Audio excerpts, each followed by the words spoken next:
Good morning, everybody. This is a very special stream that I'm excited for. I'm just going to get right to it. Ladies and gentlemen, boys and girls, children of all ages, Joe Mulvey. Good morning, Joe. Hold on. Let's wait for the applause to die down. Thank you. I know.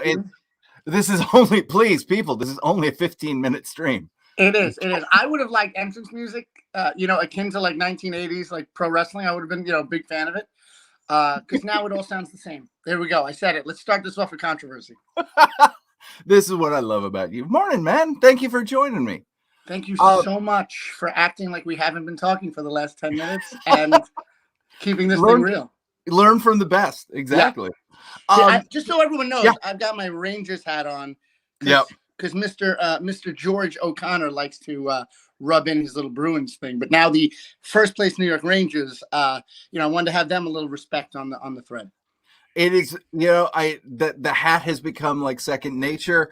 But the other thing that has become second nature is getting into the playoffs with the Bruins and just being very disappointed after a couple weeks. I will tell you right now, and then we'll stop boring people with the hockey talk. One of the nicer communal things in New York that happened right before the pandemic was when you guys played against, who was it, the Blues, right? Like you guys played against the Blues, and an entire bar in Queens, New York gathered with an F Marchand chant, and they just were so happy to root against the Bruins. It was very nice. It was, the Cinderella story against the dreaded Boston awfulness. But either way, you guys are way more consistent than we have been for the last couple of years. Yes and no. Like I said, consistent. We're in the playoffs. We're highly ranked, and somewhere around the second round, it's like, oh well, I guess that was fun. Bye. Yeah, but guess what? You're in it. We are out of it. Like come February, and you're like, well, now I'm drinking to forget. Like... So the reason of all the reasons I wanted you on here, I mean, you are absolutely you're one of the people I think about where I'm like, I'm glad I got into comics because I got to meet Joe. I mean, the talent is great. Anybody that sees your work goes to your Twitter timeline when you do post artwork and not Ranger talk. Not Lamone hockey. Mm-hmm. Like the talent is there, but it's the enthusiasm and just the kindness that you put out there. It's infectious and it draws people in. And it's what I love about you, and it's why, like, whenever you do a thing, I'm like, we need to support this person because, like I said, not only is it talented, but like more good things need to happen to good people. And for me, you absolutely fall into that category. I'm what you would call a cockeyed optimist. I see everything as the glass overrunneth when the glass is broken. But do you remember, like, one of the first times we met, I think was at a Boston Comic-Con, and we were at an after party having drinks, which I am known to do. I'm not going to lie. And then you were standing next to me. We were talking. I think it was like one of the first times we actually talked. And then you were like, wait, you're the guy from What Do You Really Know About Comics? Wait, yes. That's you? And I was like, yeah. And you're like, oh my God, I didn't put two and two together. And I was like, yeah. So we've known each other for more than a minute. And I would say the same thing about you. Like, I think you're very outgoing. I think you're very positive in the space. And I think, I wish all the good things in the world happen to you. And, like, I think Charlie's Spot is a dope book that you have coming out now. Like, I'm trying to think, what was it? Was it Healed? Yeah, that was the first one. All right. Healed was a book that I read and I was like, oh yeah. Like, I remember, like, to me, like, especially when you're in a smaller press or you're doing self-published stuff, when you go and read a book and then you're like, oh man, I gotta wait for the next convention to get this second one. Like, that's a good sign though too. Like, and hell knows it's happened to me a bunch where people are like, hey, I bought number 1 and 2. Where's 3 and 4? Like, Yeah. Yeah, dude. So I appreciate that. It's very kind of you. Do I wish more people were like me? Yes. Bottom line. But I think there's still a lot of kick-ass cool people in comics, and I'm always happy to like help spread the word. And it's great that you kind of like, I think as you mature, you start figuring out like, actually, I just want to find people I like, right? And you build that group, and then those people bring in other people. Like the quality of the person is just as, if not more important than the talent or whatever. Well, you're painting me like a Disney princess, but let me just say this: I have a very Larry David-esque quality to my personality. So like, you're gonna like me or hate me, and I have no problem with that. Like, that's great, because like you just said, it kind of dwindles your tribe, so that you're not gonna have people around you that are like, oh, I can't take this guy, or I can't, So I think, like, as long as you're honest, like, no one will ever say that. My wife says no one will ever say Joe talked behind your back. Because I'll just be like, yeah, I'm famous in my family for going to like a checkout line in a store that's like 15 items or less, and I'll see someone with that mountain like shopping cart that thinks they're gonna get over, and I love it every time, because I get excited inside, and I'm like, I go, excuse me, where'd you go to school? And they'll be like, oh, like St. Adalbert's. I'm like, great. Did they teach effing math there? Because that thing says 15, and you have like 110. And I'll start this whole thing. So yeah, I can be prickly, but at the same time, I try to, I like almost everybody, which is a sad fact. Yeah.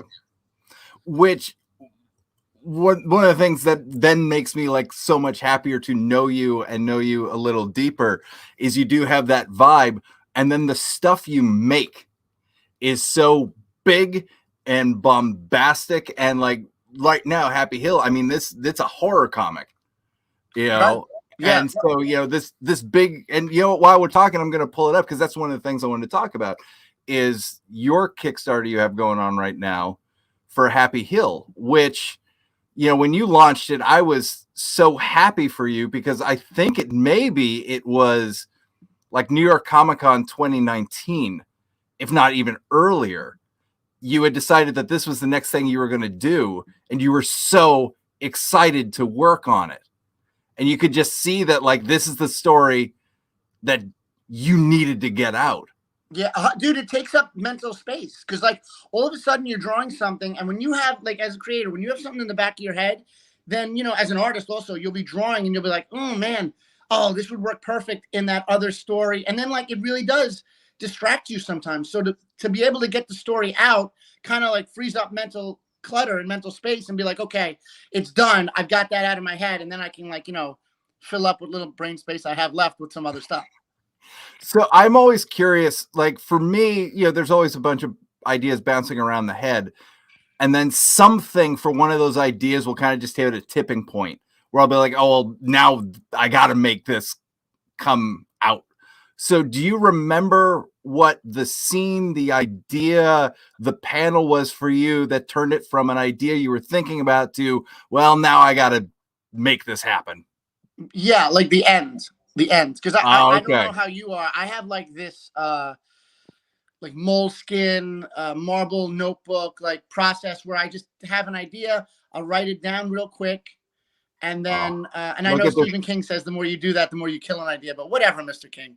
And then, what does he know? Yeah, I know.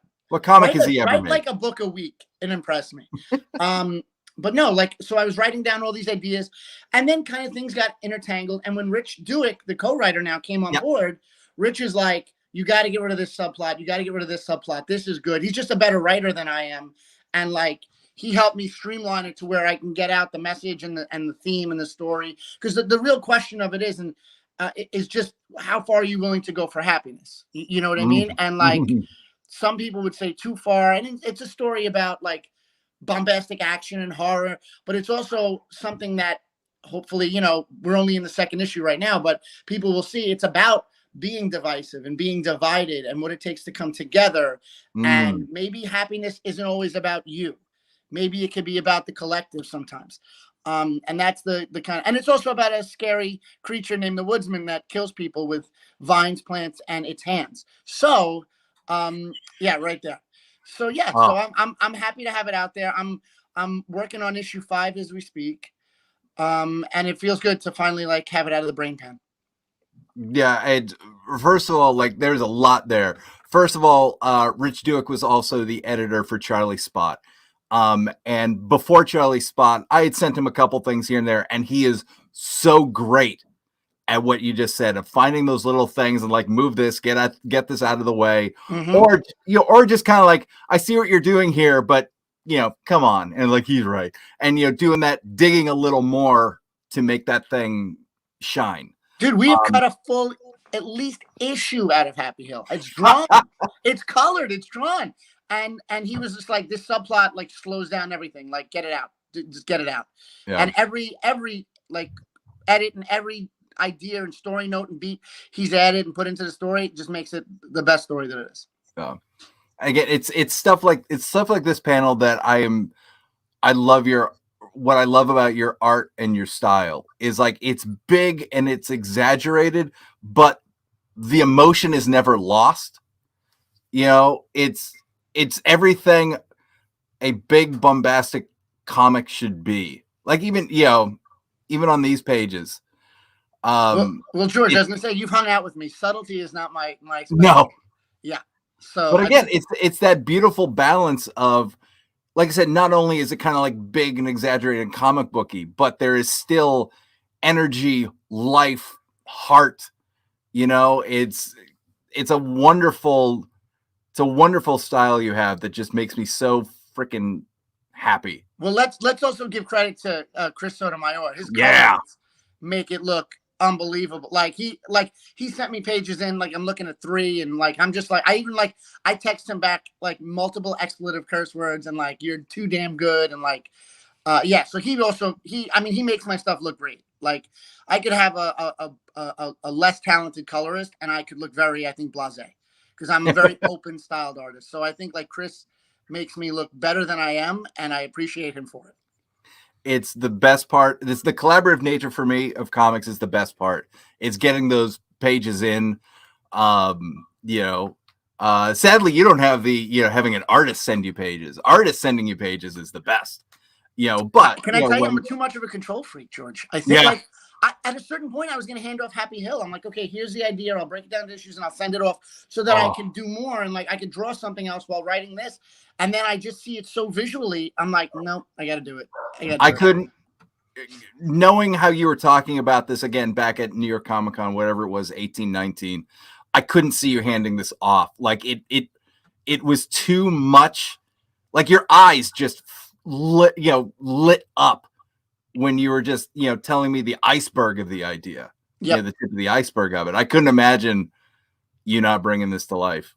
And I'm so glad you are. I backed the first issue and loved it, blew me away. I was here on day 1 when this happened. So yeah, I'm really excited for you. Like I said, not only am I glad that there is more Joe Mulvey work, knowing, again, the tip of the iceberg of how much this was filling you, and how much you were bursting to tell this story. I'm always excited when people get to tell the story that they have to get out of their head. Well, I'm not going to spoil anything for you, but we have, I am going to spoil it for you. Take it back. So there is like little Easter eggs all over the book. Easter eggs for my family, Easter eggs for like the main that little kid you just showed running away from the woodsman. Her name is Mackenzie, which is my daughter's middle name. So like I gave my daughter a little nod in there. Mackenzie is very much modeled after my youngest daughter, Willow.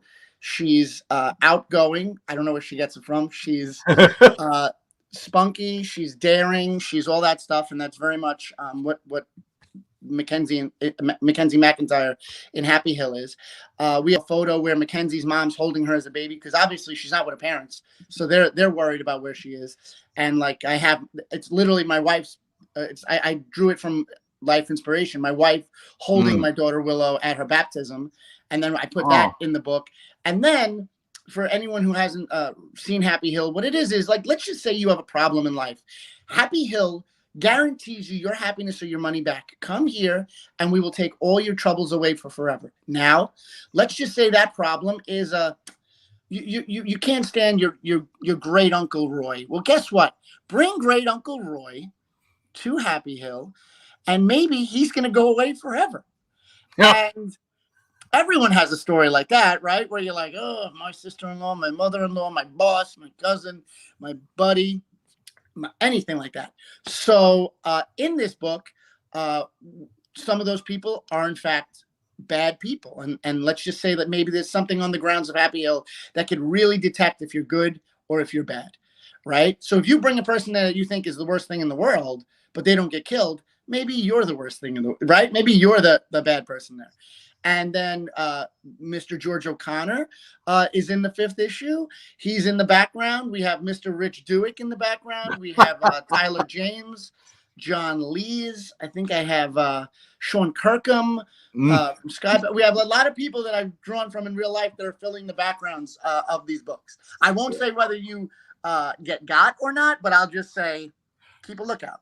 If I show up and I have a Bruins hat on, I think I know how it's going to end. You're not gonna. It's not gonna go well. No, not at all. I mean, the people who wear Islanders jerseys don't even make it in the front. So I don't want to keep you too much.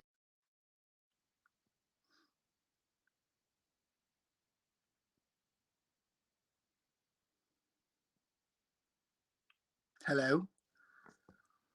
Okay, guys. I think George left. No, I'm back. He's back. He's back. I just said, I think George left. Okay. I think, this is where it's like, I've only been doing this a week. So, but let's recover. So speaking, of your family who I've got a chance to hang out with and meet at New York Comic Con, and they're freaking blast. Thank you. As well as I've met your wife briefly, but I've met your son several times. Yeah. Having you be a part of Toddler-Pocalypse for me just was perfect. Again, everything that we've talked about, not only, your family is beautiful. The love you have for your family is beautiful. And as a creator, you have a wicked sense of humor. And that's what Toddler-Pocalypse came from. So to have you create the hardcover, the exclusive hardcover, was just everything I had hoped. So I just kind of wanted to show off the black and white. It's being colored at the moment by Ellie Wright. Okay, so I'm going to show anyone who's looking. I'm going to give them a little insight here. I'm not above using reference. So literally the kitchen that you see right there is my kitchen. I'm going to stop sharing. Yeah, there's the Keurig. A little less clean, but it's the same kitchen that I use there.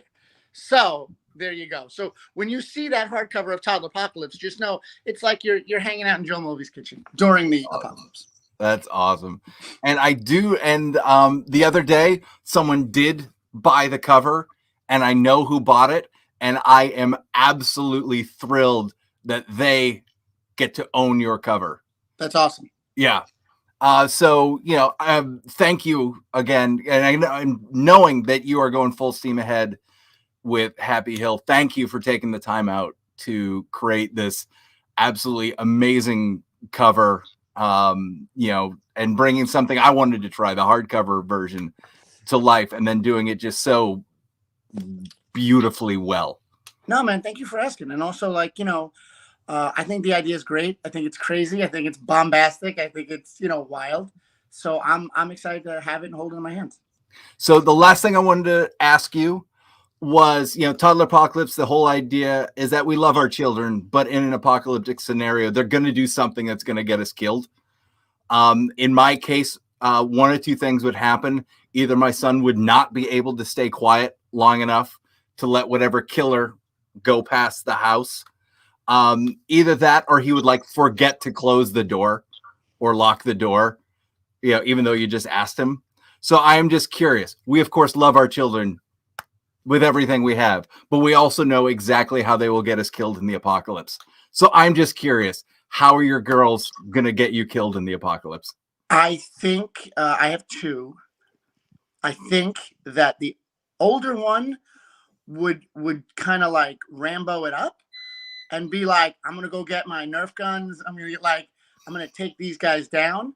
Whereas I think the younger one might do that too. But because we're very much our kids play sports and stuff like that, and we're be respectful, but go out there and play your best, do your best. Yep. Don't quit. Doesn't matter how big someone is, how you can always put in the work and do your best. But I think my oldest might try to I don't know if that's an outdated term, but Rambo it up and go full bore. Whereas my youngest one suffers from my gift of gab, and she would not be able to be quiet. Yeah. I think the world will come to an end when my 7-year-old discovers caffeine, because she wakes up like I do, where it's the second I open my eyes, I'm ready to hold an auction. Even my wife is like, shh, keep it down. 5 minutes, But yeah, I think between the two of them, I got no shot. Well, Joe, again, I know we both have days we have to get to. So thank you for jumping on.